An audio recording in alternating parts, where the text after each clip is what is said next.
आपके फायदे की बात बताती हूँ, सुनोगी?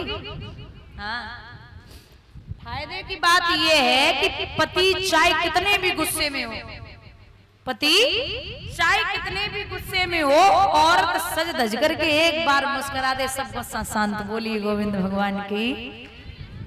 ऐसो न हो तुम्हारे घर के तो बढ़िया है हमारे भैया, दूसरी उन्हें मान लियो ना, कहो पौआ लगाएगा आ जा 70 रुपया वालों धेर के डाल दें।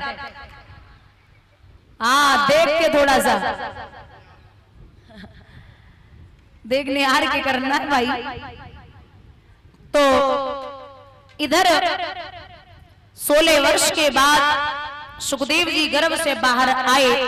तो जब भी बच्चा गर्भ से बाहर आता है तो रोता है, लेकिन सुखदेव जी न रोए न महाराज किसी को देखा। 16 साल की उम्र में नग्न अवस्था में, वैसे ही जैसे मां के गर्भ से आए, नग्न अवस्था में सीधा बन के लिए चले गए। बुजुर्गों, एक कहावत है कि जो बन गए सो बन गए, जो बन गए सो बन गए, फिर वो बिगड़ने वाले नहीं है। सुखदेव जी जा रहे तो पीछे पीछे व्यास जी, अरे बेटा, अरे पुत्र, अरे बेटा। पशु पक्षी जीव जंतु कहने लगे, ये कितनी बार आपका बेटा हुआ, आप कितनी बार इसके पिता हुए, आप व्यर्थ रो रहे हैं। वन में पहुंचे, वहां अपने 4 शिष्यों को भेजा, जो 4 श्लोकों से भागवत की रचना हुई, जिससे 18,000 श्लोक बने हैं। महाराज वही श्लोक जाप किए, वो सुखदेव जी को बड़े अच्छे लगे। वापस आए, पिता का सम्मान किया। महाराज यहाँ 88,000 ऋषि हैं, वहां सुखदेव जी का पदार्पण हुआ। और जब वहां आए सुखदेव जी तो परीक्षित ने, बिना कलयुग बैठे तो आदमी की बुद्धि वैसे भी खराब रहती है, और कलयुग और बैठ जाए तो क्या हालत होगी। तो एक मृतक सर्प पड़ा था तक्षक नाम का, उसे उठाया और उठा करके महात्मा के गले में डाल दिया। स्वयं हस्तिनापुरी के लिए चले आए। जब हस्तिनापुरी के लिए आए तो उनके बेटा श्रृंगी ऋषि गंगा में स्नान कर रहे थे। उनसे जाकर के कहा कि हस्तिनापुर के राजा ने तुम्हारे पिता का अपमान किया है। श्रृंगी ऋषि ने बिना सोचे समझे उंगली में जल लिया और श्राप दे दिया कि ओरे राजा, तुझे ज्यादा घमंड है, जा मैं श्राप देता हूं कि जिस तक्षक नाम के सर्प को मेरे पिता के गले में डाला था, वही 7वें दिन तुझे डस लेगा। आप ये समझिए कि आई मौत छोड़े नहीं, और रहो चाहे देश विदेश, और बिना मौत मरियो नहीं, चाहे बिचरो देश विदेश। 2 दिन की झूठी दुनिया है, ये जन्म मरण का फेरा है। कोई आज मरे कोई कल मरे, ये हाल सभी का होना है। हम और आप आए 7 दिन में और जाएंगे 7 ही दिन में। भागवत के 7 अक्षर हैं, दुनिया में 7 ही महाद्वीप हैं, 7 ही समुद्र हैं, 7 ही बामने पड़ती हैं, 7 ही दिन कथा होती है, और 7 ही दिन में उद्धार होना है परीक्षित का। बोली गोविंद भगवान की। आप लाख जतन कर लो, ये मेरा, ये मेरा, ये मेरा, लेकिन विद्वान कहते कि चलती चाकी देख कर गया कबीरा रोए, और 2 पाटन के बीच में साबित बचा।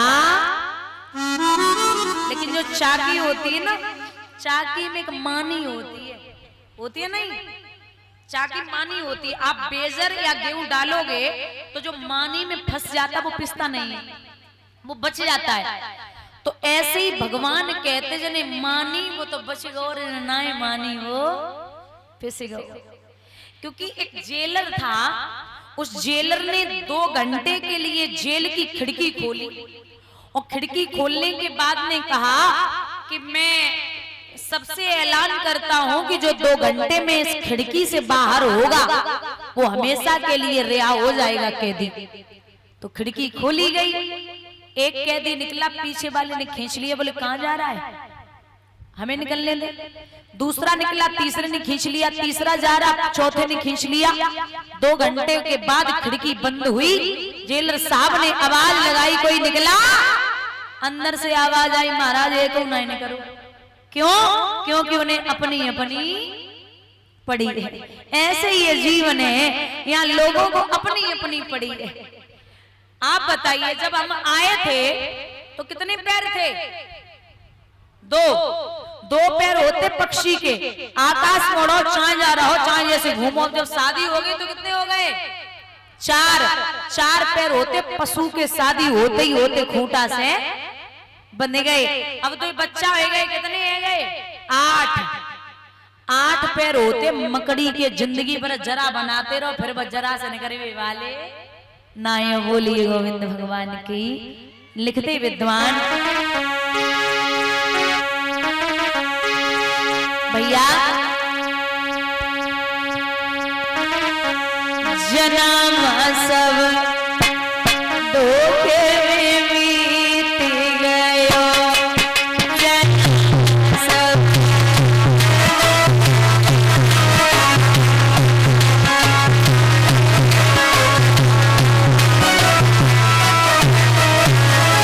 महाराज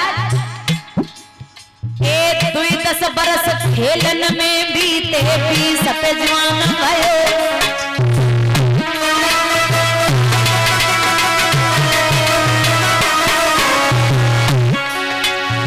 30 बरस माया के फेरे, देश विदेश गयो, जन्म सब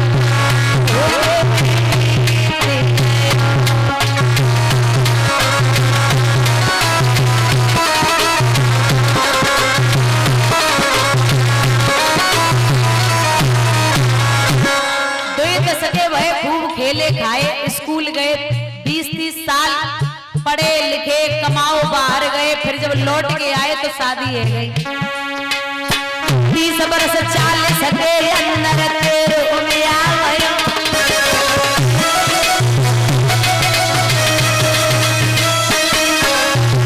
लला पढ़ के नार के फन्ना में तू, अरे कोई भूले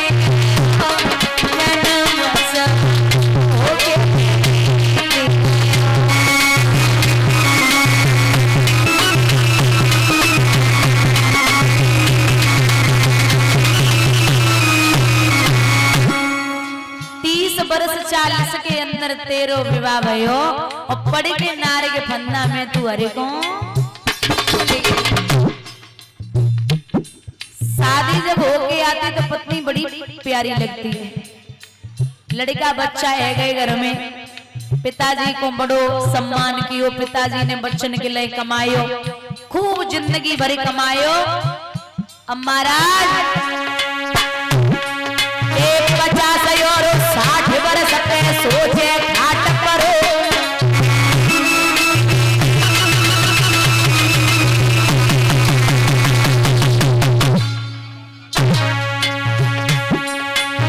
50 और 60 बरस पे सोचे घाट पर।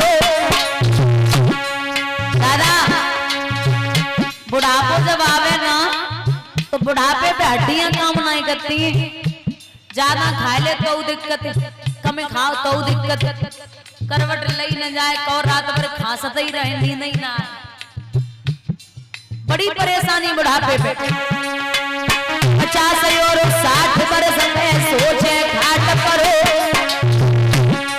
तब नाती लड़का दे रे गारी, तू करा नहीं मरो, जना सब धोखे में बीत गयो।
हमेशा कहते कि जो मेरा है, अच्छा लोग कहते हैं कि मैं जितनी पूजा करता हूं उतना ही कष्ट होता है। ऐसा मैंने सुना है कि जितनी पूजा करो उतनी भगवान तकलीफ देता है। लेकिन ये समझिए, जैसे एक उदाहरण देती हूँ, आपके दरवाजे पे 10 बच्चे खेल रहे हो, 10 पड़ोसियों के, और एक उसमें आपका भी बेटा हो, तो आपका मन हुआ चॉकलेट बिस्किट प्रसाद आप सबको देंगे। अगर अच्छा हृदय है तो आप सोचेंगे कि मेरा अपना क्या, मैं सबको ही दे देता हूँ, है तो बच्चे ही। लेकिन अगर 10 के 10 ऊदम करें और एक आपका भी ऊदम करे, तो आप हाथ किस पे उठाओगे? अपने वाले पे। आपकी हिम्मत नहीं है जो 10 और पड़ोसियों के खेल रहे हैं उन पे भी हाथ उठा दो। आप प्रसन्न तो हर किसी को रख सकते हो, लेकिन गुस्सा आने पर आप थप्पड़ अपने वाले को मार सकते हो। ऐसे ही भगवान कहते कि मैं सुखी तो हर किसी को रख सकता हूँ, लेकिन दुख और तकलीफ मैं उसे देता हूँ जिसे मैं अपना मानता हूँ, जानता हूँ कि कष्ट झेल लेगा। कुछ लोग होते हैं, सुबह 2 अगरबत्ती घुमा दी, चले गए दुकान पे, शाम को आए फिर अगरबत्ती घुमा दी, फिर दुकान पे वो आके खाना खा लिया। अब आप ये समझिए कि जो 2-2 अगरबत्ती सुबह शाम लग रही है ना, ये बड़ी खतरनाक है। मान के चलो एक व्यक्ति यहाँ से बर्थना तक जाए साइकिल से, एक व्यक्ति यहाँ से बर्थना तक एक पैदल जाए और एक साइकिल से जाए, एक मोटरसाइकिल से जाए और एक गाड़ी से जाए, सबसे जल्दी कौन पहुंचेगा? गाड़ी वाला, और सबसे बाद में पैदल वाला। तो जैसे जो अगरबत्ती लग रही ना सुबह शाम, वो पैदल ही हो, और जो अगरबत्ती के साथ साथ सत्संग भी, वो भजन हो रहा है, वो साइकिल से हो, और जो भजन के साथ साथ सत्संग भी चल रहा है वो मोटरसाइकिल से हो। आपकी रफ्तार इसकी सुनने की बहुत जल्दी गति से चल रही है। और आप अगर एकांत में रो रहे हैं और कहीं भी करुण रस कृष्ण के विरह की कथा चल रही है और आपकी आंखों से आंसू आ रहे हैं अपने आप, तो समझ लेना आप प्रभु के हो गए। वो गाड़ी से आप अपने आप भगवान के हो गए, तो एकांत में उनके लिए रो रहा है। और मैं हमेशा लोगों से कहती हूँ कि जब भी सास बहू में या पति पत्नी में या देवर भाभी या ननद भाभी में या कहीं भी सास बहू में जब झगड़ा हो जाए घर में, तो आप कलयुग में तीसरे आदमी को कभी मौका मत देना। कभी भी समझौते के लिए तीसरा आदमी आपके घर में कदम न रख दे, वैसे खूब आए, लेकिन समझाने के लिए नहीं है। कलयुग के लोग हैं कि आपके सामने मीठा मीठा बोलेंगे और जैसे ही वहां से हटे तो आपसे ज्यादा दुगनी बुराई लोगों से करेंगे। आप ये सोचते होंगे कि जो मीठा मीठा बोलता है ना, ये बहुत बढ़िया है, हमसे ज्यादा अब इसको कोई प्यारा नहीं लगता होगा। लेकिन भैया जो अत से ज्यादा मीठा बोलते हैं ना, तो ज्यादा मिठाई खाने से शुगर भी हो जाती है। कहते लोग शुगर तो छोड़ो, मिठाई में अक्सर कीड़े पड़ जाते हैं, नमक में कभी कीड़े नहीं पड़े।